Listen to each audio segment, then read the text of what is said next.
Penis एक बहुत ही अद्भुत ऑर्गन होता है किसी मेल बॉडी का, और इस एक ही ऑर्गन से 3 तरह के काम होते हैं। पहला, यूरिन पास आउट होता है। दूसरा, सेक्सुअल एक्टिविटी इसके बिना पॉसिबल नहीं है। अगर आप कर भी लो उसके बावजूद भी एक अनसैटिस्फैक्शन सा रहता है, अधूरापन सा रहता है। तीसरा, रिप्रोडक्टिव फंक्शन इसके बिना पॉसिबल नहीं है। अगर आप अपने जैसी संतान पैदा करना चाहते हैं तो आपको इस पेनिस की जरूरत पड़ेगी ही पड़ेगी। तो इन तीनों कार्यों में पेनिस का बहुत ही इंपॉर्टेंट रोल होता है, और यही वो रीजंस हैं जिसकी वजह से कोई आदमी अपने पेनिस की हेल्थ को लेके बहुत ज्यादा चिंतित रहता है, और कभी कभी तो वो बहुत ज्यादा ओवर कॉन्शियस भी हो जाता है, ये सोच सोच कर कि यार मेरा जो पेनिस का साइज है वो ठीक है या नहीं, इसकी थिकनेस ठीक है या नहीं, या ये और ज्यादा लंबा हो सकता है या नहीं। उसके दिमाग में एक ही चीज रहती है, यार मैं किसी फीमेल को सेटिस्फाइड कर पाऊंगा या नहीं, या कर सकता हूं या नहीं। रीजन चाहे कुछ और हो, लेकिन वो लेकर जाएगा अपने पेनिस के ऊपर ही, शायद मेरा पेनिस का साइज ठीक नहीं है, इतना लंबा नहीं है, मैं किसी को सेटिस्फाइड नहीं कर सकता हूँ। इनफैक्ट जो नए नए लड़के जवान हो रहे होते हैं, जो ग्रोइंग एज में होते हैं, उनके अंदर तो ये क्यूरियोसिटी और ज्यादा हावी हो रही होती है कि यार पेनिस का एक्यूरेट साइज कितना होना चाहिए, क्या मेरा साइज ओके है। तो आज मैं आपको इस वीडियो में पेनिस से रिलेटेड कुछ ऐसे फैक्ट्स के बारे में बताऊंगी जिससे आपकी सारी शंकाएं, सारे डाउट्स क्लियर हो जाएंगे। तो इस वीडियो को लास्ट तक देखिएगा। तो पहला, ग्रोथ ऑफ पेनिस। सबसे पहले पेनिस की लंबाई बढ़नी शुरू होती है, उसके बाद उसकी चौड़ाई।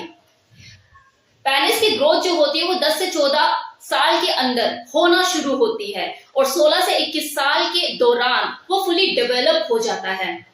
ये एक मेल की प्यूबर्टी का टाइम होता है जब उसकी बॉडी के अंदर चेंजेस आने शुरू होते हैं। तो उस वक्त ना सिर्फ उसके पेनिस में चेंजेस आते हैं, बल्कि उसके अदर बॉडी पार्ट में भी काफी बदलाव आता है। उसकी हाइट बढ़नी शुरू होती है, उसको मसल गेन होने लग जाता है, साथ ही साथ उसकी आवाज में भी थोड़ा भारीपन आ जाता है। इसके साथ ही साथ उसको मॉर्निंग वुड जैसी चीजें होनी शुरू हो जाती है, वेट ड्रीम्स उसको आने लग जाते हैं, सेक्सुअल फीलिंग उसके अंदर आने लग जाती है, प्यूबिक हेयर्स की ग्रोथ होना शुरू हो जाती है, टेस्टिकल्स का साइज भी ग्रो होने लग जाता है, और ये सारी चीजें कंप्लीटली नॉर्मल हैं। प्यूबर्टी के टाइम पे जब पेनिस की ग्रोथ होना शुरू होती है, उस वक्त अगर आप थोड़ा सा अपने ऊपर ध्यान दे लें तो आप अपने पेनिस का साइज बढ़ा सकते हो, इंक्रीज कर सकते हो, वो भी नेचुरली। इसके लिए आपको क्या करना होगा, एक हेल्दी वर्कआउट अपने डेली रूटीन में ऐड करना होगा। वीक में 2 बार आपको ऑलिव ऑयल से मसाज करनी होगी अपने पेनिस के, अपने जेनिटल्स की, और इसके साथ आपको हेल्दी डाइट ऐड करना होगा।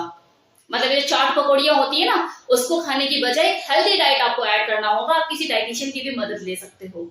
वो जो लड़के नए नए जवान हो रहे होते हैं, जो ग्रोइंग एज में होते हैं अपने, उनके दिमाग में हमेशा एक शंका रहती है कि यार मैं अपने पेनिस का जो मेजरमेंट है, जो साइज मेजरमेंट है, वो कब करूं, किस वक्त करना सही रहेगा। हैंगिंग पोजीशन में एक्यूरेट साइज निकलेगा, या फिर जब वो इरेक्ट हो जाता है उसे मालूम कि वो सही साइज है। तो ये हैंगिंग पोजीशन में आप जब भी अपने पेनिस के साइज की मेजरमेंट करेंगे, वो साइज हमेशा आपको कम ही मिलेगा। तो अगर आपको अपने पेनिस का सही साइज जानना है, तो जब वो इरेक्शन पोजीशन में हो, इरेक्ट हुआ हो, तब आप उसकी मेजरमेंट करें, वो आपका एक्यूरेट साइज होगा। किसी भी फीमेल को सेक्सुअली सेटिस्फाइड करने के लिए पेनिस का साइज मैटर नहीं करता, इस बात को गांठ बांध लो। पेनिस का साइज किसी का छोटा है या बड़ा है, वो उसकी फिजिकल एबिलिटी को नहीं दर्शाता। ऐसा नहीं है कि अगर कोई बड़ा लेकर बैठा है तो वो ओलंपिक में जाके गोल्ड मेडल जीत ही लाएगा, तो ऐसा बिल्कुल नहीं है। नाउ नेक्स्ट पॉइंट, आपके पेनिस का साइज चाहे छोटा हो या बड़ा हो, वो रहेगा गूंगा ही, आपको कभी कुछ नहीं कहेगा। तो उसकी हेल्थ का पता आपको खुद लगाना पड़ेगा कि वो हेल्दी है या नहीं। और वो आप कैसे पता लगाएंगे, ऑब्जर्व करके, सेक्सुअली एक्टिव होकर, कि इरेक्शन हो रहा है या नहीं हो रहा है, आपको मॉर्निंग वुड हो रहा है या नहीं हो रहा है, या फिर इरेक्शन के टाइम पे या सेक्सुअल एक्टिविटी के टाइम पे आपको कहीं कोई पेन तो नहीं हो रहा है। अगर सेक्स के दौरान आपको पेन नहीं रहता है पेनिस में, और वो फुल इरेक्ट रहता है जब तक ऑर्गेज्म तक ना पहुंचे, it means it's absolutely fine, halwa शलवा बांटो, आप हेल्दी हैं। अब बात करते हैं कि पेनिस की ग्रोथ पर किन किन चीजों का प्रभाव पड़ता है।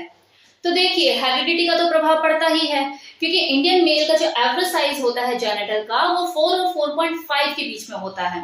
लेकिन आपने सुना होगा कुछ लोगों को बोलते हैं कि मेरा तो 5 है, मेरा तो 6 है, मेरा तो 7 है। तो उस केस में देखिए हेरिडिटी का भी रोल होता है। और जो दूसरा प्रभाव किसी की पेनिस की ग्रोथ पर पड़ता है वो होता है हार्मोन्स का। अगर उस प्यूबर्टी के टाइम पे, उसकी ग्रोइंग एज के टाइम पे अगर उसके हार्मोन्स मतलब टेस्टोस्टेरोन जो उसका हार्मोन होता है उसका लेवल अगर लो है तो उसका जो पेनिस का साइज है वो छोटा रह जाएगा। आप उस वक्त अपने हार्मोन्स के लेवल को बढ़ा भी सकते हैं नेचुरल तरीके से, हेल्दी डाइट लेके, वर्कआउट करके। अब बात करते हैं कि ऐसे वो कौन से रीजन है या कौन से फैक्टर हैं जिनकी वजह से एक जो मेल जिसका साइज बड़ा होता है वो भी छोटा दिखाई दे रहा होता है, और वो खुद भी एक डाउट में ही होता है कि यार मेरा साइज लगता है छोटा ही है। तो ऐसा किसके साथ होता है? वो मेल जो कि ओबीज कैटेगरी में आते हैं, जिनकी वो लंबी सी तोन ऐसे निकली हुई होती है, टेबल को टच कर रही होती है, तो उनकी वो बेली के नीचे उनका जो पेनिस होता है वो दब जाता है। दूसरा, वो लोग जो अपने जेनिटल के आसपास पूरा जंगल बना के रखते हैं, मतलब उनके प्यूबिक हेयर की जो ग्रोथ होती है वो इस लेवल पे होती है कि यार किसी लड़की के बालों की ग्रोथ भी क्या होगी। तो ऐसे में क्या होता है, उनका जो पेनिस होता है वो बालों में छुप जाता है और जो उसका साइज होता है वो छोटा दिखाई दे रहा होता है। तो ऐसे लोग जो कि अपने प्यूबिक हेयर्स को ट्रिम नहीं करते, किया कीजिए, ना सिर्फ इसलिए कि आपका पेनिस का साइज बड़ा दिखे, बल्कि इसलिए भी क्योंकि वो हाइजीनिक पर्पज से सही है। अपनी साफ सफाई करिए, क्लीन रखिए उस चीज को। और हाँ, ये जो आर्टिफिशियल प्रोडक्ट वाले होते हैं ना, जो इतना दमखम भरते हैं, इतनी बड़ी बड़ी बातें करते हैं और पूरा चौड़ में अगर बोलते हैं कि भाई हम तो पेनिस के साइज को इतना बड़ा कर देंगे, इतना कर देंगे, टॉप बना देंगे, तो कुछ नहीं होता हुआ था। इन सब चीजों से दूर रहिए, सब हवा है। पेनिस के साइज के बारे में ओवर कॉन्शियस होना मतलब आप अपनी पीसफुल लाइफ में, अपनी सेक्सुअल लाइफ में डिस्टरबेंस क्रिएट कर रहे हो। अब बात कर लेते हैं कर्व्ड पीनस की कहानी पर। ज्यादातर मेल क्या सोचते हैं कि एक बार जब इरेक्शन हो जाए तो उसके बाद पेनिस को स्ट्रेट ही होना चाहिए। वो हल्का सा लेफ्ट क्यों हो जाता है, या हल्का सा राइट क्यों हो जाता है, या डाउनवर्ड क्यों हो जाता है। तो अगर आपके साथ ऐसा होता है, इट्स एब्सोल्युटली फाइन, कोई दिक्कत वाली बात नहीं है। टेंशन आपको तब लेनी चाहिए जब कर्व्ड जरूरत से ज्यादा हो और जब आप सेक्सुअली परफॉर्म कर रहे हो तो आपको दर्द हो रहा हो, पेन हो रहा हो, आप ढंग से परफॉर्म ना कर पा रहे हो, इंसर्ट ही ना कर पा रहे हो, दिक्कत आ रही है, तो उस वक्त आप खुद डॉक्टर ना बने, डॉक्टर से कंसल्ट कीजिए। पेनिस से रिलेटेड कुछ बीमारियां भी होती हैं, like erectile dysfunction. Erectile dysfunction का मतलब होता है पेनिस में इरेक्शन ना होना, उसका प्रॉपर खड़ा ना हो पाना, जिसके पीछे बहुत से रीजन हो सकते हैं। एक तो बहुत नेचुरल सा रीजन होता है, दैट इज ओवर एजिंग। मतलब अगर कोई मेल 60 अबव है तो नेचुरली उसके अंदर जो टेस्टोस्टेरोन हार्मोन है उसका लेवल डाउन होना शुरू हो जाएगा, जिसकी वजह से उसका जो पेनिस है वो खड़ा ही नहीं हो पाएगा, इरेक्शन ही नहीं होगा। इसके अलावा अगर आपकी एज कम है और उसके बावजूद भी आपके पेनिस में वो इरेक्शन नहीं होता है तो सोचने की जरूरत है। अब इसके पीछे बहुत से रीजन हो सकते हैं, उन रीजन का पता लगाने की जरूरत है। वो मेडिकल भी हो सकता है, फिजिकल भी हो सकता है, साइकोलॉजिकल भी हो सकता है। देखो, अगर कोई मेडिकल प्रॉब्लम है तो उसका सोल्यूशन आपके डॉक्टर के पास है। आप उससे अपना चेकअप कराइए, वो आपकी बीमारी को डायग्नोज करेगा और आपका ट्रीटमेंट स्टार्ट करेगा।